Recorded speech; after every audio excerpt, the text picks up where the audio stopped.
O Prêmio Nobel de Química de 1918 é provavelmente o prêmio Nobel mais importante já concedido. Foi concedido ao cientista alemão Fritz Haber por resolver um dos maiores problemas que a humanidade já enfrentou.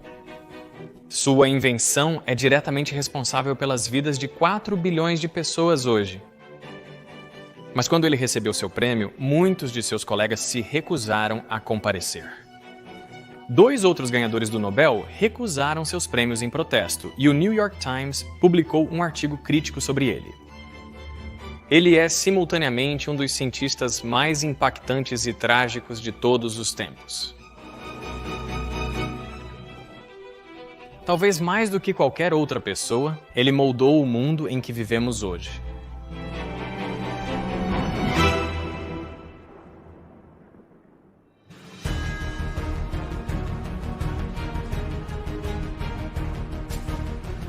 Se você é um cidadão americano e encontra uma ilha com muito cocô de pássaro, bem, então você pode reivindicar essa ilha para os Estados Unidos e os Estados Unidos te apoiarão.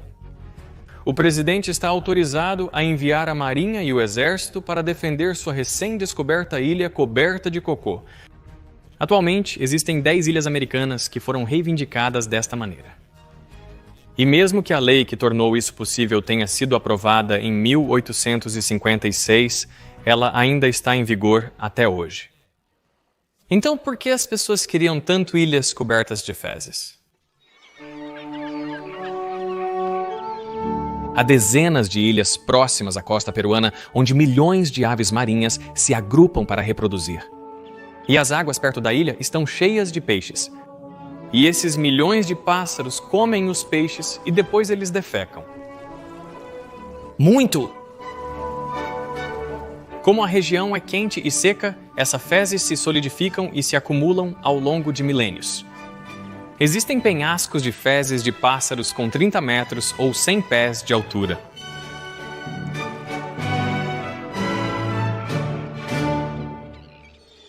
Tecnicamente, as fezes de pássaros são chamadas de guano, e em meados do século XIX, sua comercialização era um grande negócio. O preço chegou a subir para $76 por libra, o que significa que você poderia trocar 4 libras de guano por 1 libra de ouro. Então, por que havia uma grande demanda por fezes de pássaros? Bem, para responder a isso, temos que olhar para dentro do corpo humano. A maior parte da massa corporal é composta por oxigênio, carbono e hidrogênio. Mas o quarto elemento mais comum é o nitrogênio. O nitrogênio faz parte dos aminoácidos que formam as proteínas. Componente da hemoglobina, que transporta oxigênio nas células vermelhas sanguíneas. É um componente central do DNA e do RNA. O nitrogênio é essencial para toda a vida na Terra. Obtemos nosso nitrogênio comendo plantas ou animais que comeram plantas. E as plantas obtêm seu nitrogênio do solo. O problema é que, se você cultiva o mesmo solo ano após ano, você colhe o nitrogênio dele. E, por fim, falta nitrogênio para o desenvolvimento saudável das plantas.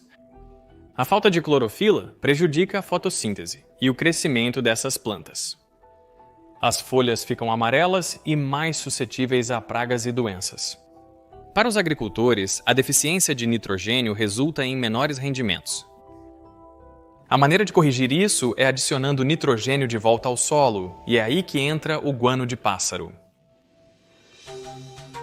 O guano tem até 20% de nitrogênio. Há séculos, os agricultores incas notaram que adicionar guano ao solo fazia as plantações crescerem mais. Isso permitiu que cultivassem alimentos em locais antes não cultiváveis, expandindo seu império. Os ricos depósitos de fezes de pássaros da América do Sul chamaram a atenção do resto do mundo. Em 1865, a Espanha entrou em guerra contra suas ex-colônias do Peru, Chile, Equador e Bolívia pelo controle de suas ilhas carregadas de guano. Mas tal era o apetite do mundo por nitrogênio que, em 1872, o guano estava se esgotando e o Peru proibiu mais exportações. O mundo precisaria de outra maneira de obter sua dose de nitrogênio. Isso era uma crise. William Crookes, um químico britânico, fez uma profecia terrível em 1898. Com o crescimento da população mundial e a diminuição dos suprimentos de nitrogênio, ele disse: "Estamos em perigo mortal de não ter o suficiente para comer." Ele argumentou que, em menos de 30 anos, pessoas em todo o mundo estarão morrendo de fome. Mas ele também propôs uma solução. É o químico que deve vir ao resgate. É através do laboratório que a fome pode finalmente ser transformada em abundância. Porque aqui está a questão. Nitrogênio não é raro, é comum. 78% do ar é nitrogênio, mas está em uma forma que plantas e animais não podem usar. 2 átomos de nitrogênio ligados por uma tripla ligação. Essa ligação é uma das mais fortes na natureza. A força de uma ligação química é medida pela energia necessária para quebrá-la. Então, para separar 2 átomos de cloro, por exemplo, seria necessário 2,5 elétron-volts. Para separar 2 carbonos é necessário 3,8 eV. 2 oxigênios, 5,2 eV. Mas para separar 2 átomos de nitrogênio são necessários 9,8 elétron-volts, uma quantidade tremenda de energia.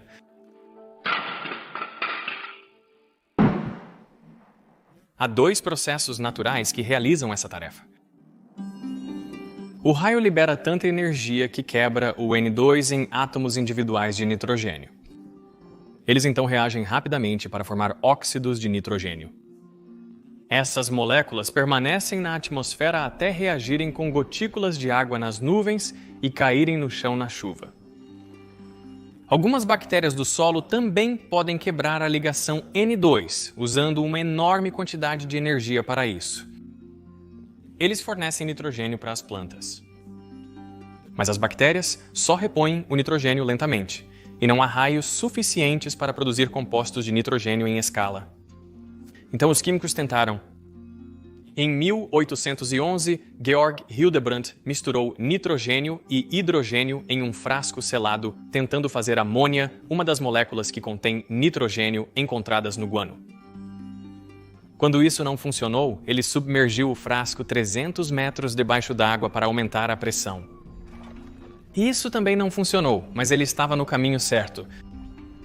Nas décadas seguintes, versões mais sofisticadas desses experimentos foram conduzidas. Todos eles falharam.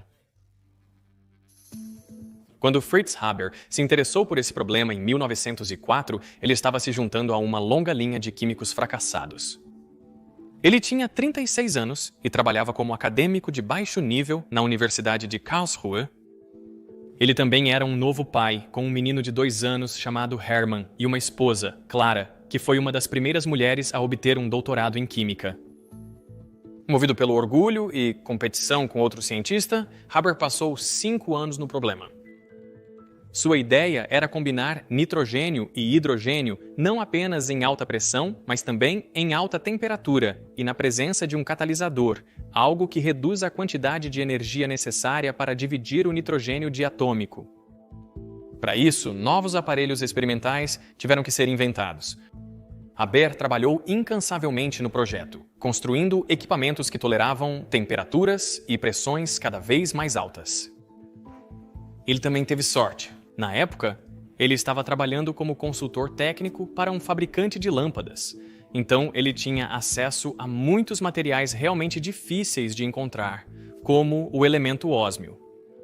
O ósmio é raro. Em seu tempo, existia apenas cerca de 100 kg do metal refinado. Mas a empresa em que ele trabalhava estava testando o uso do material para filamentos em suas lâmpadas, então detinham a maior parte do suprimento mundial. Haber suspeitou que poderia ser o catalisador ideal e levou uma amostra para seu laboratório. E lá, na terceira semana de março de 1909, Haber colocou sua folha de ósmio na câmara de pressão e então pressurizou e aqueceu o nitrogênio e o hidrogênio a 200 atmosferas e 500 graus Celsius. Sob essas condições, as ligações triplas se romperam e o nitrogênio reagiu com o hidrogênio. Do total da mistura de gás, 6% se transformou em amônia. Quando o gás foi resfriado, 1 mililitro de amônia gotejou do final de um tubo estreito para um becker. Um Haber exultante correu de um laboratório para outro, gritando: "Venham ver, tem amônia!" A maior empresa química da Alemanha, BASF, comercializou o processo de Haber. Dentro de 4 anos, eles abriram uma fábrica em Opal, produzindo 5 toneladas de amônia por dia. As pessoas falavam em fazer pão do ar. Com o fertilizante deste processo industrial, na mesma parcela de terra, os agricultores conseguiram produzir 4 vezes mais alimentos. E como resultado, a população da Terra quadruplicou. Há uma boa chance de você dever sua vida à invenção de Haber. A Terra suporta hoje 4 bilhões de pessoas a mais do que poderia sem o fertilizante de nitrogênio. Na verdade, cerca de 50% dos átomos de nitrogênio em seu corpo vieram do processo Haber. A invenção tornou Fritz Haber um homem rico. Ele recebeu uma promoção, tornando-se o diretor fundador do Instituto Kaiser Wilhelm de Físico-Química em Berlim. Ele também fez amizade com alguns dos melhores cientistas de sua época, incluindo Max Planck, Max Born, Albert Einstein. Após separar-se da primeira esposa em 1914, Einstein pernoitou na residência de Haber. Mas, se Haber era tão bem considerado, por que foi rejeitado pelos colegas quando ganhou o Prêmio Nobel? Bem, tudo se resume ao que aconteceu na Primeira Guerra Mundial. Quando a guerra estourou, Haber se voluntariou para o serviço militar. Ao contrário do pacifista Einstein, que renunciou à guerra, Haber era um patriota. Ele queria usar sua expertise para ajudar seu país. Poucos meses após o início da guerra, o exército alemão já estava com escassez de pólvora e explosivos. O nitrato de amônio, além de ser um excelente fertilizante, também é um explosivo. Basta ver o ocorrido em Beirute, em agosto de 2020.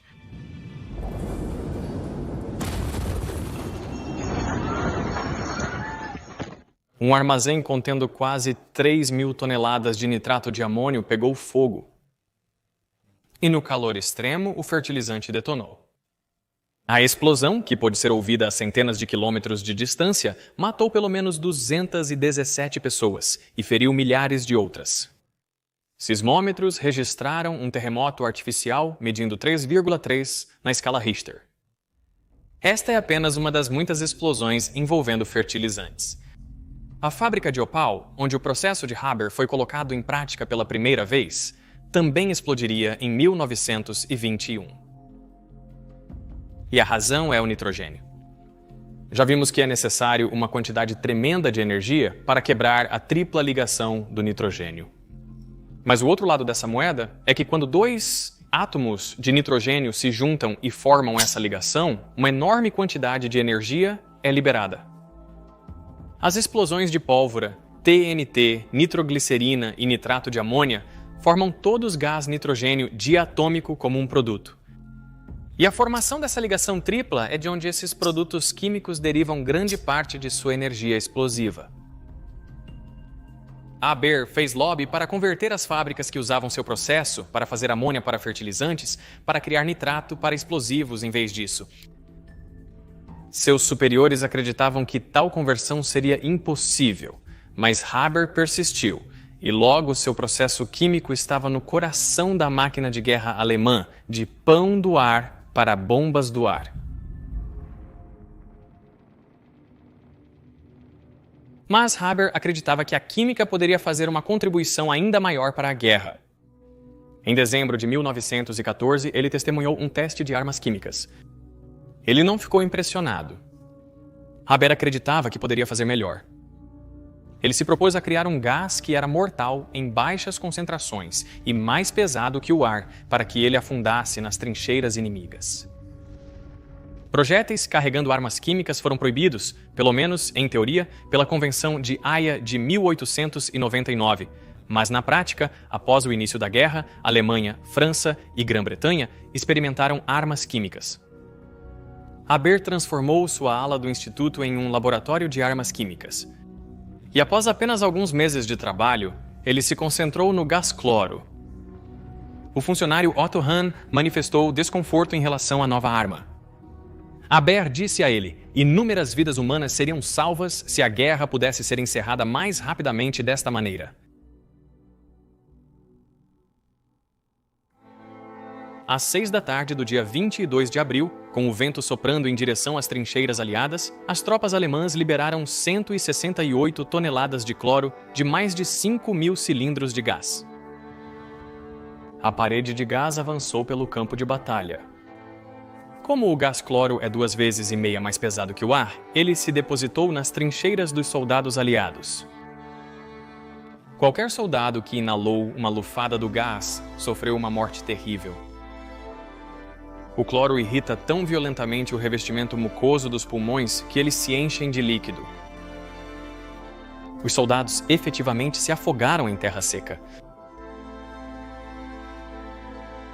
Mais de 5.000 soldados aliados morreram assim no primeiro ataque.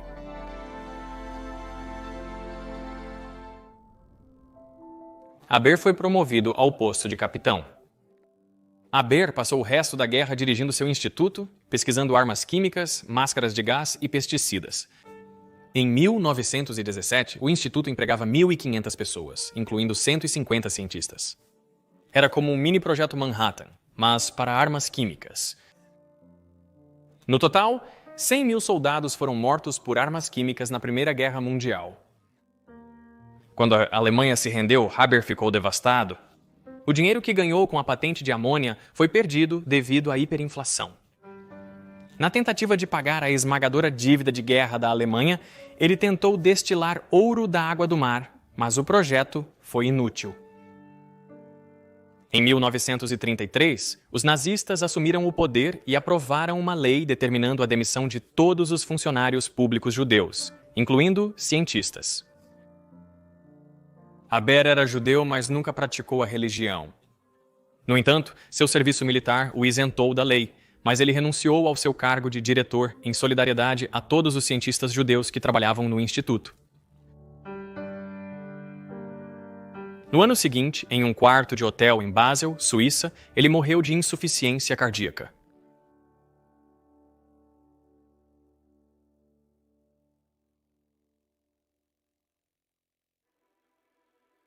Logo após a Primeira Guerra Mundial, o Instituto de Haber criou um inseticida com cianeto.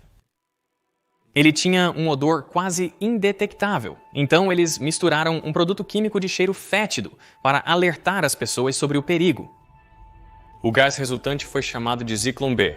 Uma década após a morte de Haber, os nazistas solicitaram que os químicos removessem o componente de cheiro fétido, e essa forma de Zyklon B, o produto químico desenvolvido no Instituto de Haber, foi então usada para perpetrar o Holocausto.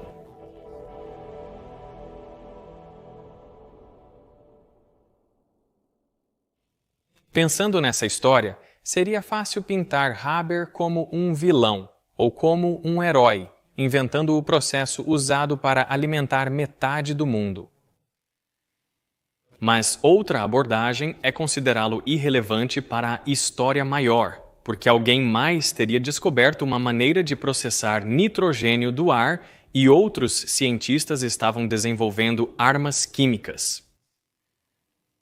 Ao longo dos últimos séculos, a ciência e a tecnologia melhoraram nossas vidas imensuravelmente, mas também nos deram maneiras cada vez maiores de nos destruir. Seria ótimo acreditar que poderíamos pedir aos cientistas para trabalhar apenas em problemas benéficos para a humanidade. Mas a realidade é que cada pedaço de informação é uma potencial espada de dois gumes. Você não sabe o resultado de sua pesquisa ou como ela pode ser usada posteriormente. O nitrato de amônio é tanto um fertilizante quanto um explosivo. Então, a verdadeira questão é: como continuamos aumentando nosso conhecimento e controle do mundo natural sem nos destruir e a tudo mais neste planeta no processo?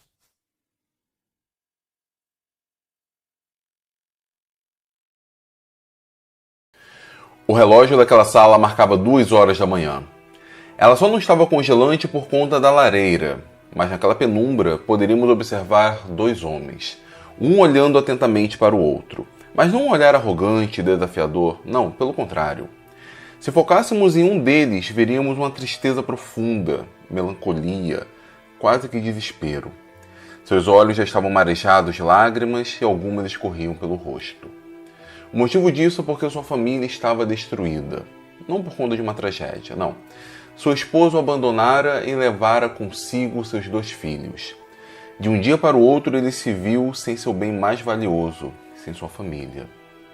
Do outro lado, um homem com olhar amigo, afetuoso, a mão no ombro tentando consolá-lo, falando algumas palavras encorajadoras, dizendo que ele iria superar isso, que poderia reatar a relação com seus filhos.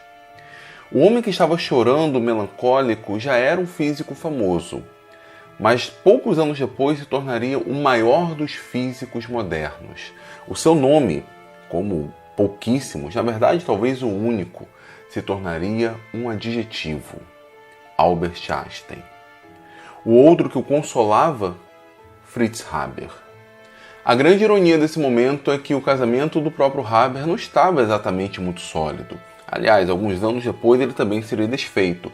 Não porque sua esposa iria abandoná-lo, não, mas seria desfeito por uma tragédia. Haber foi conhecido mundialmente como o pai da amônia, cofundador de um processo que ao longo dos anos salvou a vida de bilhões de pessoas.